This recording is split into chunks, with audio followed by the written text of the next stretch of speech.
Shared reality arises not because each person sees the world as it is, but because our brains share enough evolutionary hardware, cultural training, and mutual correction to keep our hallucinations tightly constrained.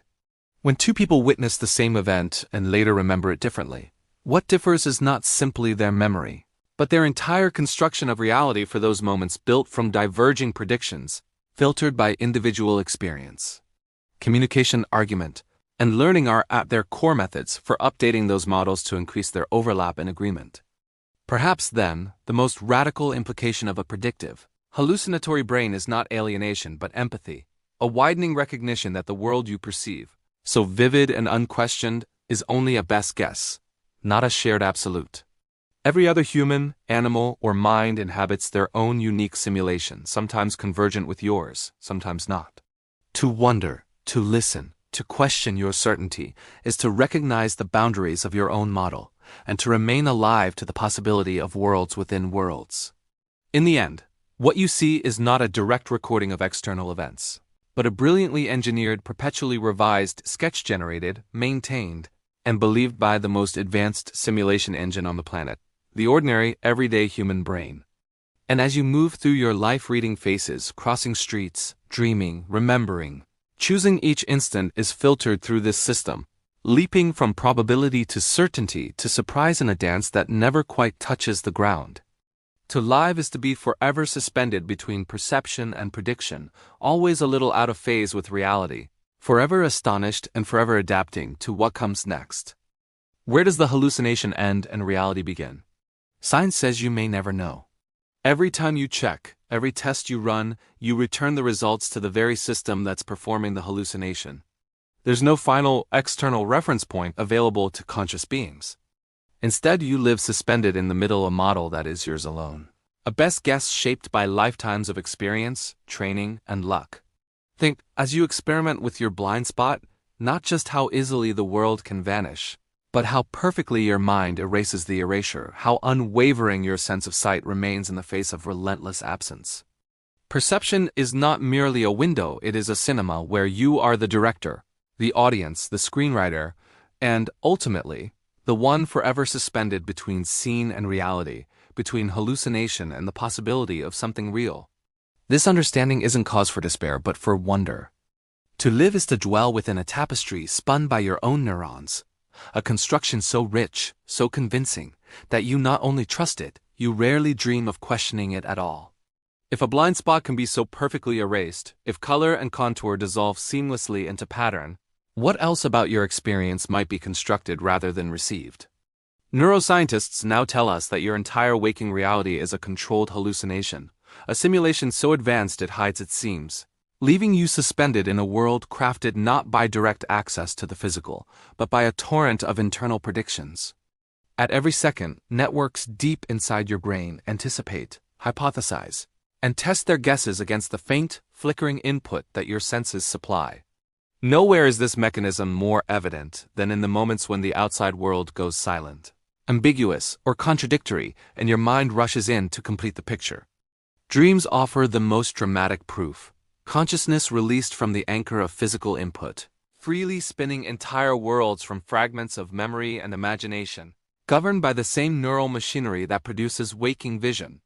Hallucinations during illness, sensory deprivation, or neurological injury are not alien glitches. They are the brain replaying its default algorithm, prediction untethered, filling in for the silence or chaos of unreliable signals.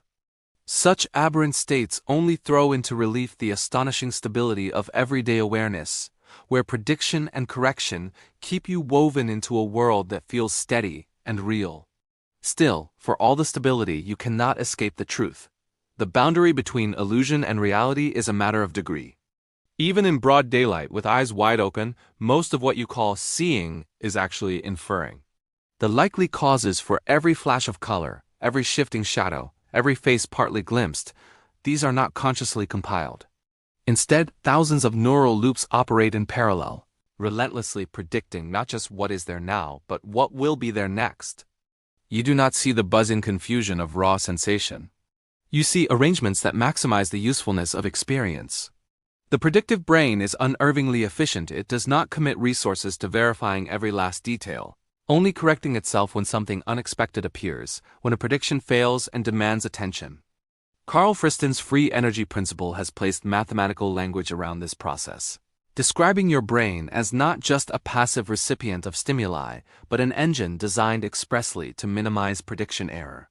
It does this by constantly updating its models for what should come next, refining and adjusting its internal map so that reality rarely surprises it, seeking not the truth at every moment, but the experience of being well-oriented, safe, and able to act without hesitation. When the model is wrong, when the world pushes back with surprise or disorder, your attention sharpens, your model updates, and reality momentarily peeks through the cracks. This tension between prediction and correction is what makes some illusions so mesmerizing. Look at a phantom limb patient who feels their missing hand itch and twitch, or at the victim of hemispatial neglect who cannot attend to half the world and yet walks, smiles, eats confident in the wholeness of their subjective experience. Such cases are not brain glitches, but revelations.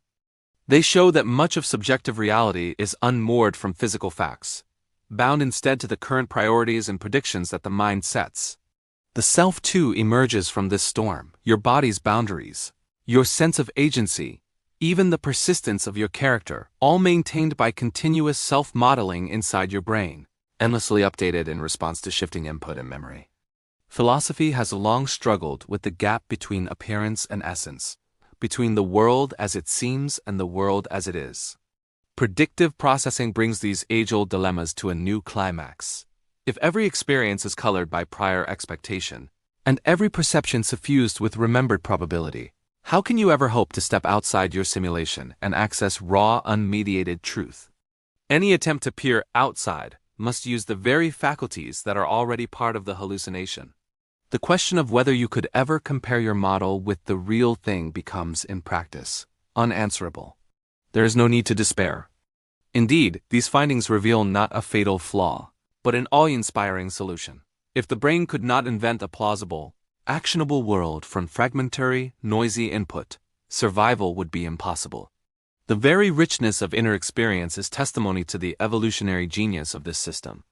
Even creativity, insight, and invention depend on flexible modeling, on the ability to recombine details, test new hypotheses, and update old beliefs, all within the bounds of what the current sensory world allows. Picture yourself staring straight ahead, certain that your eyes transmit a flawless, unbroken world to your brain, trusting in the fidelity of your senses the way you trust the ground beneath your feet. Yet behind this certainty lies a mystery so radical it undermines everything you believe about perception. Even as you gaze into the world, there are gaps in your vision holes where your eyes send zero information yet you perceive absolute continuity. Not a single moment of your life has given you reason to suspect that right now as you read this sentence. There are points in your field of vision where photons from the world never reach you, where your direct sight disappears completely, and your brain fills in the voids by fabricating a seamless image. This invisible fabrication isn't a rare glitch. It is the very foundation of seeing. The brain's hallucination is so convincing, so perfectly edited, that you can live an entire life oblivious to its existence. But with a simple test, anyone can force the trick into the light. Close your right eye, fix your gaze on a spot, and slowly move an object across your peripheral vision until, without warning, it vanishes. For an instant, the object ceases to be. Not faded, not blurry, not flickering a clear, crisp absence. And yet, you perceive unbroken color, pattern, and space where a moment ago there was something real. This ISNT bug to be ironed out evolution has not patched the blind spot because it's easier and more efficient for the brain to invent reality on the fly, constructing what it expects based on everything it knows about context, probability, and past experience. What you see, then, is a narrative built from fragments, a patchwork so skillful that you never notice the seams. The world in your mind is a moving masterpiece, constantly assembled by guesswork, inference, and expectation. When the senses deliver rich, consistent data, the brain's model is bolstered by reality. When input is corrupted or missing, the mind fills gaps with its own best guess, projecting color, shape, and motion as if they were faithfully rendered by the external world. Illusions are the windows into this creative process, exposing the machinery that runs beneath consciousness. The simplest illusion shatters confidence.